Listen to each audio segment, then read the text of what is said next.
Olá, sétimo ano, tudo bem com vocês? Aqui é o professor Júlio.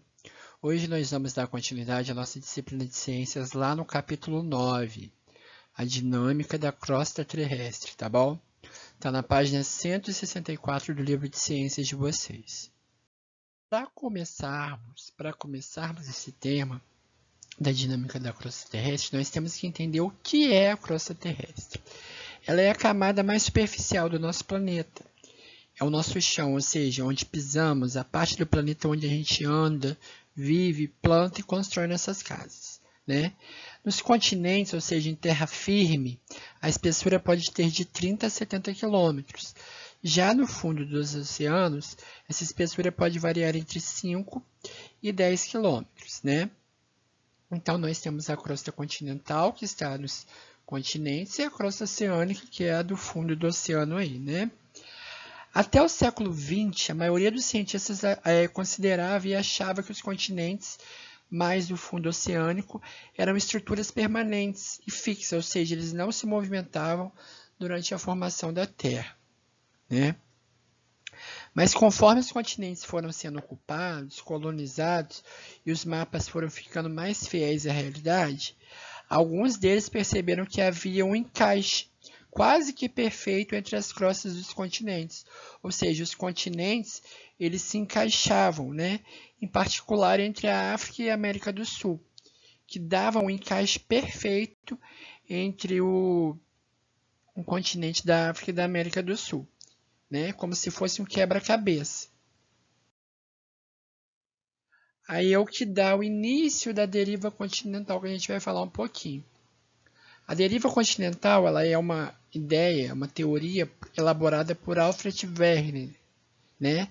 Que preconizou, ou seja, ele idealizou que todos os continentes atuais encontravam-se em constante movimento e que teriam se originado de uma única massa terrestre, denominada Pangeia, tá? Ele falava que todos os continentes eles eram como se fosse um quebra-cabeça e se juntavam. Conforme foram se movimentando, foram se afastando um do outro, como se fosse um quebra-cabeça. Essa teoria a gente pode observar no mapa da página 164 e 165, o mapa mundi, que há mesmo a possibilidade desses continentes se encaixarem, que era o determinado chamado de Pangeia, né? E nós vamos ver que a posição dos continentes ao longo dos períodos geológicos, elas mudaram. Primeiro nós vamos entender o que é período geológico. É cada uma das divisões de todo o tempo decorrido desde o surgimento da Terra até os dias de hoje, né? Um período geológico ele pode durar cerca de mais de 100 milhões de anos, ou seja, demora bastante. Olha a imagem aí.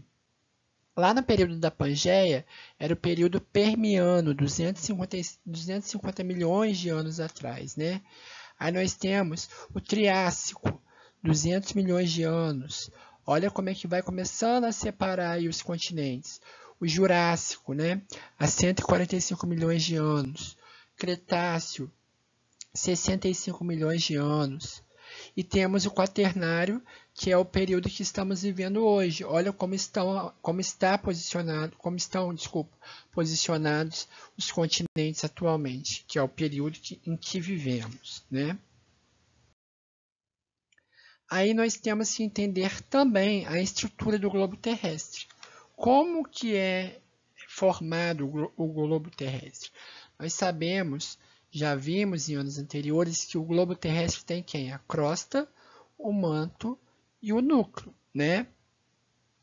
E que os continentes eles estão situados sobre o que vamos chamar de placas tectônicas. Nós vamos entender o que é isso. Mas vamos conceituar um pouquinho cada estrutura aí do globo. A crosta terrestre, ela vai ser o quê? A camada mais superficial, de estrutura relativamente fina e bastante rochosa. Ou seja, é a parte que nós já vimos aí, onde habitamos, onde pisamos, caminhamos, construímos nossas casas. Temos o manto, que é a parte localizada abaixo da crosta terrestre. Ela tem propriedades sólidas, né?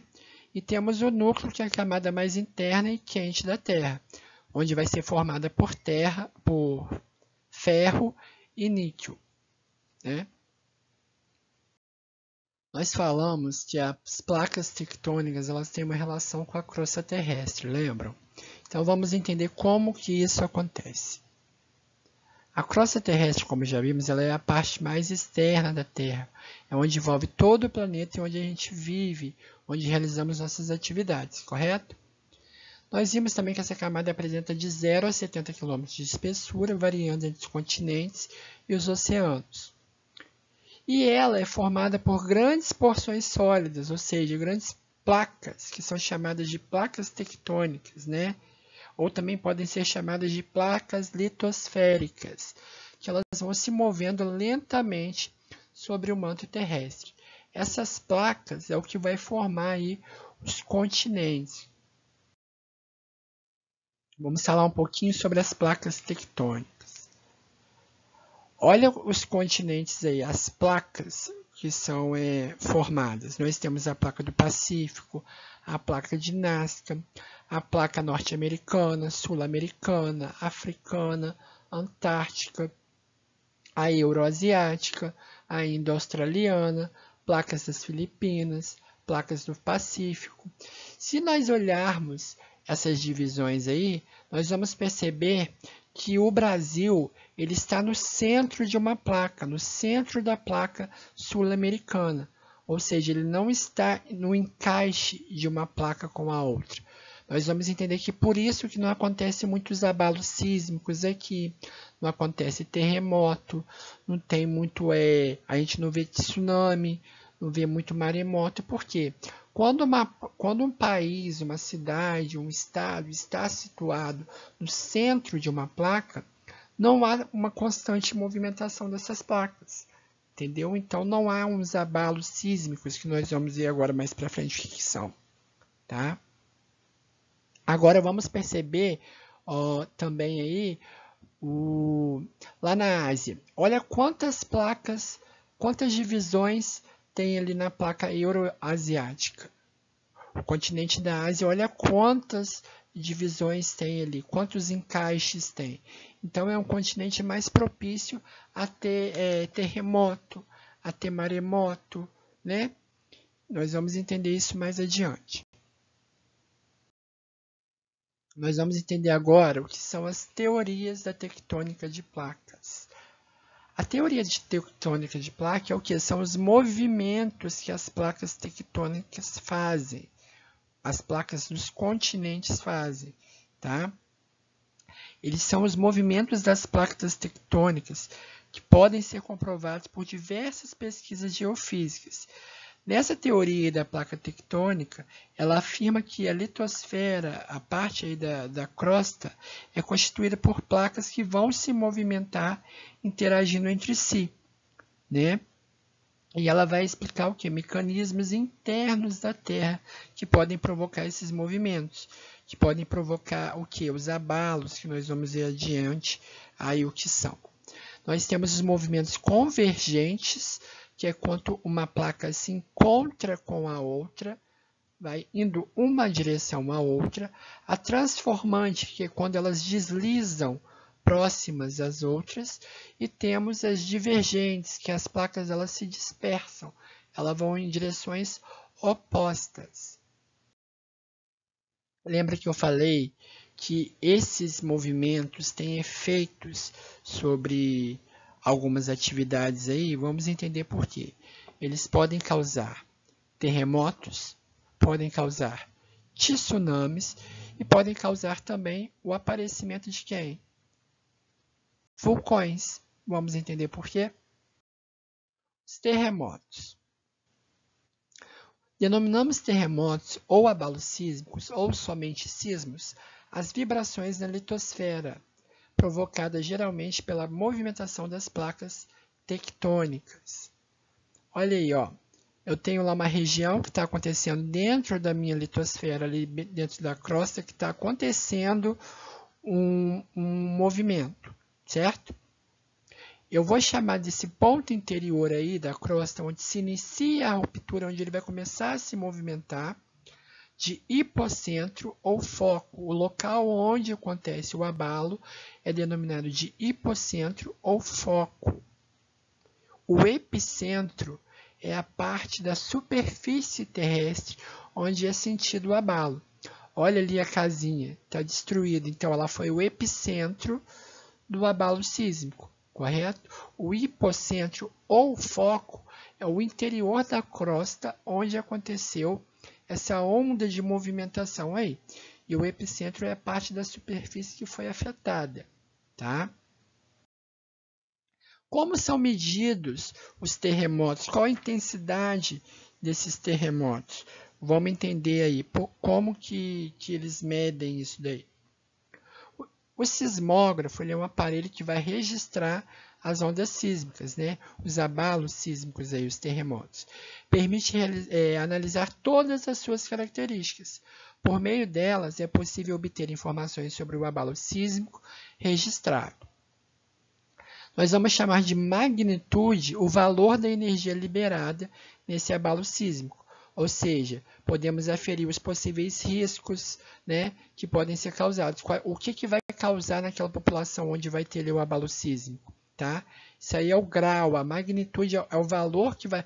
É a imensidão, vamos dizer assim, desse terremoto. Tá? Nós vamos fazer um trabalho sobre isso aí. É o trabalho que eu passei, trabalho 3 para vocês.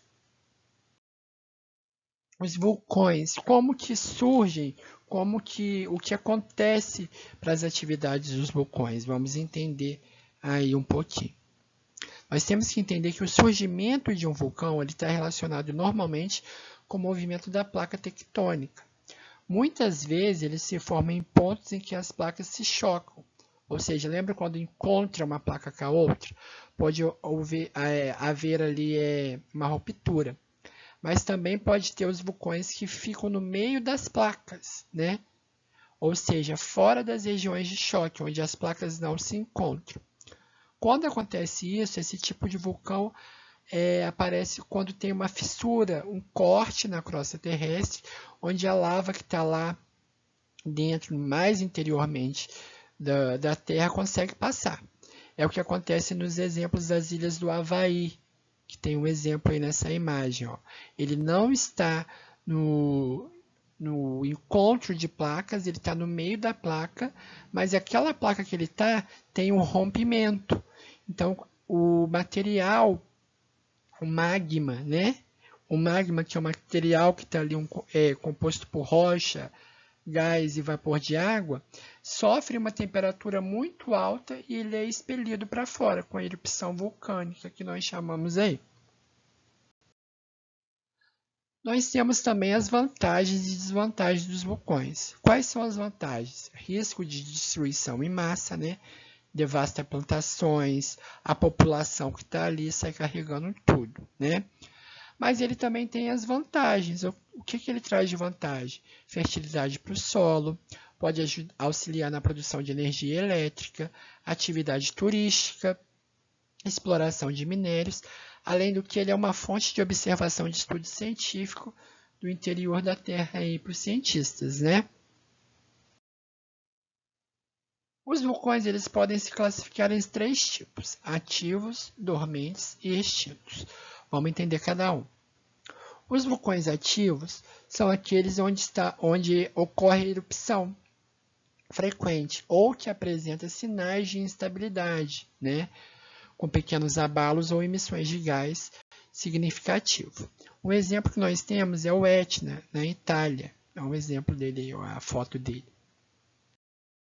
O vulcão dormente é aquele que não se encontra atualmente em atividade, mas que pode mostrar sinais de perturbação e entrar de novo em erupção. Ou seja, ele não está atualmente em atividade, mas que provavelmente pode mostrar sinais de que ele vai entrar em erupção aí. Um exemplo é o Licancabur, no deserto do Atacama, lá no Chile. Ele é bem bonito, olha a imagem dele aí. E nós temos aqueles que são chamados de vulcão extinto, que é aquele que os vulcanólogos, né, cientistas que estudam vulcões, consideram pouco provável que entre em erupção de novo, né? Mas essa classificação ela é bastante discutível, porque ninguém pode garantir que o vulcão nunca mais entrará em erupção, né? Um exemplo que nós temos aí é a caldeira de Yellowstone. Olha como é que é bem bonita aí, olha a imagem, né? Ela não entra em erupção há mais de 640 mil anos, né? Mas é considerado um vulcão ativo, porque tem atividade sísmica. Ela tem um abalo ali, ele poderia ser considerado extinto, porque tem muito tempo que não entra em atividade, mas alguns vulcanólogos ainda observam alguns abalos ali, correto? E nós temos aí os tsunamis. Os tsunamis são ondas gigantes formadas nos oceanos, né, ou em grandes lagos, normalmente pela ocorrência de terremotos do fundo oceânico. Olha a imagem. Há o abalo sísmico na crosta oceânica, com isso tem a agitação da água e formação dessas ondas gigantescas, que são os tsunamis, que passam devastando todo o continente aí. Se vocês pesquisarem, olharem no YouTube ou qualquer site da internet aí, vocês vão achar, site de busca, no ano de 2004, uma das maiores catástrofes, que foi o tsunami na Indonésia, onde ocorreu milhares de mortos, aí, né, milhares de feridos, e devastou 7 países. Então, galera, olha a imensidão que tem aí um tsunami, né?